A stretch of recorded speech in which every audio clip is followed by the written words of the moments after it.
విశాఖలో MVV peak బహుళ అంతస్తుల నిర్మాణ అనుమతులను తక్షణమే రద్దు చేయాలని జనసేన నేత పీతల మూర్తి యాదవ్ డిమాండ్ చేశారు. ఈ మేరకు జీవీఎంసీ కమిషనర్ కేతన్ గార్గ్కు పీజీఆర్ఎస్ వేదిక వినతి పత్రం అందజేశారు. సిరిపురలోని ఎంవీవీ పీక్ నిర్మాణానికి వినియోగించిన టీఆర్డీఆర్లపై హైకోర్టులో కేసులు పెండింగ్లో ఉన్నాయని, యాజమాన్య వివాదాలు కొనసాగుతున్న భూమిలో నిర్మాణ పనులు చేపట్టడం నిబంధనలకు విరుద్ధమని ఆరోపించారు.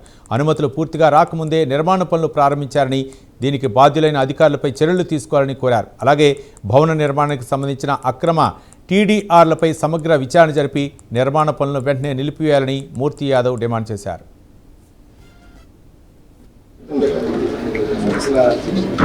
జీవీఎంసీ కమిషన్ మీకే ఏ ప్లాన్ ఇవ్వడానికైనా రైట్ ఉంది సార్.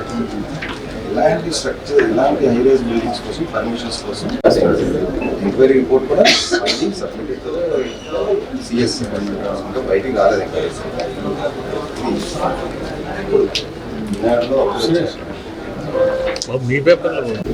దాన్ని సిఎస్ గారు ఆల్రెడీ పిఎస్ గారికి లెటర్ రాశారు. ఎంక్వైరీ ఆప్షన్ కూడా అపాయింట్ చేస్తారు. జీవీఎంసీ ప్రధాన కార్యాలయం వద్ద సాక్షాత్తు కోతవేట దూరంలో జీవీఎంసీ కమిషనర్ గారు బంగ్లా పక్కనే ఆనుకున్నటువంటి విశాఖ మాజీ వైసీపీ ఎంపీ ఎంవీవీ ఏదైతే క్రైస్తవుల భూమిని అన్యాయంగా అక్రమంగా గత వైసీపీ ప్రభుత్వంలో ఎంవీవీ పీక్ పేరుతో బహుళ అంతస్తుల నిర్మాణానికి ఏదైతే అప్పుడు ప్రతిపాదన పెట్టారో ఆ ప్రతిపాదనలో ఎంవీవీ పీక్ కి సంబంధించి సిబిసిఎన్సి ఆస్తులు కోర్టు వివాదాల్లో ఉన్నాయి.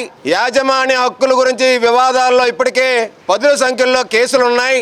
దానికి గత వైసీపీ ప్రభుత్వంలోనే అక్రమంగా 63 కోట్ల రూపాయలు టీడీఆర్ని ఎంవీవీ పీక్ లో ఉన్నటువంటి దినకర్ త్యాగరాజన్ పేరు మీద అక్రమంగా జారీ చేశారని, అదే ఎంవీవీ పీక్ కి వాస్తు దోషం కింద టైకూన్ సర్కిల్ ని మూసివేస్తే కూటమి ప్రభుత్వం వచ్చిన వెంటనే ప్రజల సౌకర్యార్థం ఆ యొక్క టైకూన్ కూడల్ని ఎంవీవీ గురించి ఏదైతే మూసివేశారో గత ప్రభుత్వంలో అవి కూడా తీసివేయించడం కూడా జరిగింది.